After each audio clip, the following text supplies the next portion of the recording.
السلام علیکم ورحمۃ اللہ وبرکاتہ۔ نحمدہ و نصلی علی رسولہ الکریم، اما بعد۔ ایک واقعہ ہے فرشتہ نما انسان۔ ایک شخص لکھتا ہے کہ آج مجھے اپنی زندگی کی پہلی کمائی ملنے والی تھی، 3 ماہ کی تنخواہ ایک ساتھ ملی اور ساتھ چھٹی بھی مل گئی۔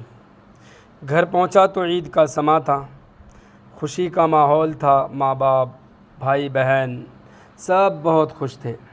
میں نے ساری رقم والدہ کو دی، ہاتھ میں رکھ دیا۔ والدہ نے رقم کا تیسرا حصہ اللہ کی راہ میں خرچ کرنے کی نیت سے علیحدہ کیا اور کہا کہ بیٹا، اس رقم سے ایک بیوہ عورت کے گھر راشن خرید کر پہنچا دینا، جو دور کے ایک محلے میں رہتی ہے۔ مجھے پتہ بھی بتا دیا گیا کہ فلاں جگہ رہتی ہے، تو میں اسی وقت گیا اور راشن خرید کر لایا۔ گھر میں میرے لیے پرتکلف طعام کا انتظام کیا گیا تھا۔ بہن بھائیوں کے ساتھ مل کر لذیذ کھانوں کے مزے اڑائے اور سفر کی تھکاوٹ دور کرنے کی غرض سے رضائی میں گھس گیا۔ ٹھنڈ کا موسم تھا، آنکھیں نیند سے بوجھل ہو رہی تھی کہ اچانک اس بیوہ عورت اور اس کے یتیم بچوں کا خیال آیا۔ ارادہ کیا کہ ابھی جاؤں اور سامان پہنچا آؤں۔ طبیعت میں سستی تھی، سوچا کل پہنچا دوں گا، لیکن بعد میں خیال آیا میں تو پرتکلف کھانے کا مزہ لے کر چین کی نیند سونے جا رہا ہوں، کہیں وہ بچے بھوکے نہ ہوں۔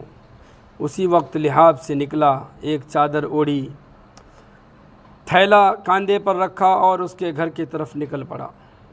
شدید سردی تھی، بہت زبردست سردی کا موسم تھا، دھند بھی بہت زیادہ تھا اور بھاری تھیلا اٹھانے میں بھی کچھ دقت ہو رہی تھی۔ ایک دور محلے میں اس عورت کا گھر تھا، اس کا شوہر مزدوری کرتا تھا اور 4 بچے تھے۔ ایک ناگہاں حادثے میں شوہر کی موت ہو گئی اور اب اس کے یتیم بچوں پر دست شفقت رکھنے والا کوئی نہیں تھا۔ قسمت بھی بہت ستم ظریف ہے۔ خیالات کا ایک سمندر لیے اس بیوہ عورت کے گھر کے باہر پہنچا۔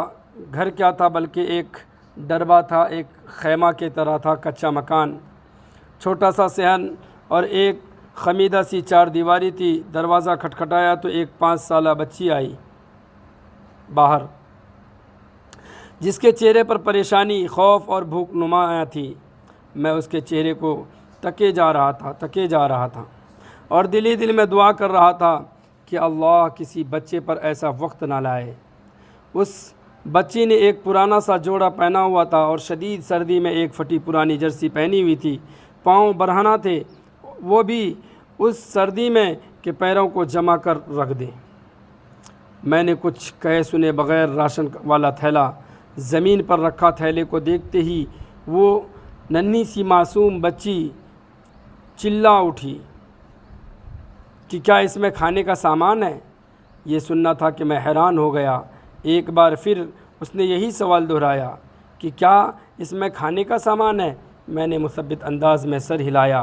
وہ بچی خوشی کے مارے چیختی چلاتی ماں کی طرف بھاگی اور یہ کہے جا رہی تھی کہ امی فرشتہ آ گیا، امی فرشتہ آ گیا، امی فرشتہ آ گیا۔ اور پھر 2 اور چھوٹے چھوٹے بچے خوشی کے مارے دروازے پر دوڑے چلے آئے، کبھی مجھے دیکھتے کبھی اس تھیلے کو، اور خوشی سے لوٹ پوٹ ہوئے جا رہے تھے۔ میری آنکھوں سے آنسو رواں ہونے لگے، ہونٹ کپ کپا رہے تھے اور جسم میں ایک سرد لہر سی دوڑ رہی تھی۔ یا اللہ، یہ کیا ماجرا ہے؟ کیوں یہ بچے مجھ گنہگار کو فرشتہ سمجھ بیٹھے ہیں؟ انہیں سوچوں میں غلطان تھا کہ ایک خاتون جو ان کی ماں تھی دروازے پر آئی اور دروازے کی اوٹ میں کھڑی ہو کر روحان سی آواز میں یہ کہنے لگی، میرے بچے 2 دن سے بھوکے تھے۔ غیرت گوارا نہیں کرتی کہ کسی کے آگے ہاتھ پھیلاؤں۔ میرے مرحوم شوہر بھی محنت مزدوری کرتے تھے مگر کبھی کسی کے آگے ہاتھ نہ پھیلایا تھا۔ ان کے چلے جانے کے بعد ان کی دیکھ بھال کرنے والا کوئی نہیں۔ رشتہ داروں نے ہاتھ کھینچ لیے ہیں اور محلے والے بھی مدد نہیں کرتے، مگر کبھی کبھی آپ جیسے نیک دل لوگ مدد کر دیتے ہیں۔ میں 2 دن سے بچوں کو یہ